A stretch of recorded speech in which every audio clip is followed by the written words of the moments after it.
Les politiciens, bon, on a confiance ou on n'a pas confiance, ça dépend. Hein.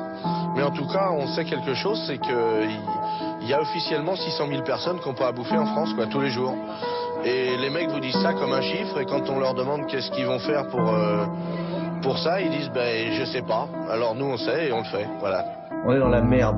C'est-à-dire que moi, personnellement, ça va, j'ai gagné du pognon et je le dis tout le temps et j'en ai rien à foutre, je vais me tirer.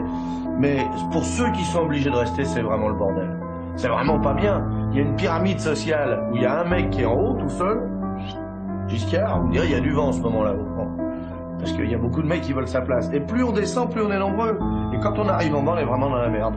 Alors moi, ce que je voudrais, c'est qu'on remue la merde de manière à ce que c'est donc vraiment une histoire de merde, ma candidature.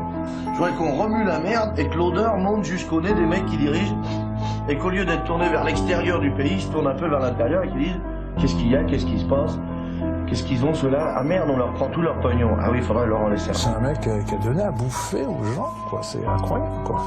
Qui a trouvé l'idée de, bon, par sa notoriété évidemment, mais il avait d'un seul coup propulsé, putain, on va donner à manger à tout le monde, bordel. Dans ce pays, qui est un pays où il y a de la bouffe pour tout le monde. C'est pas normal que les gens crèvent de faim, quoi. On a eu du rab.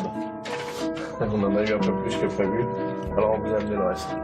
Il est donc allé voir l'abbé Pierre, à qui il a remis un chèque d'1 million de francs. C'est vous dire, tout ce que les Français avaient donné, c'est de vous dire à quel point Coluche tapait juste. Les Français étaient tout à fait sensibles au fait que c'était pas normal qu'on puisse mourir de faim en France. Alors pour les hommes politiques, j'ai aussi un message, c'est ça.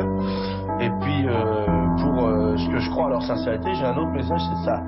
Voilà, mais en dehors de ça, j'ai rien. J'appelle les feignants, les crasseux, les drogués, les alcooliques, les pédés, les femmes, les parasites, les jeunes, les vieux, les artistes, les taulards, les gouines, les apprentis, les noirs, les piétons, les arabes, les français, les chevelus, les fous, les travestis, les anciens communistes, les abstentionnistes convaincus, tous ceux qui ne comptent pas pour les hommes politiques, à voter pour moi, à s'inscrire dans leur mairie et à colporter les nouvelles.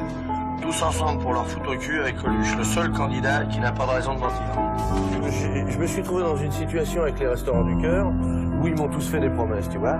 Et puis maintenant, je les vois, quoi, les promesses, tu vois. Donc si tu veux, je vais les régaler. Ce fait d'en parler, c'est que ça me fait repleurer. Je peux pas vous dire pourquoi. C'est que c'est pas possible de perdre quelqu'un comme ça.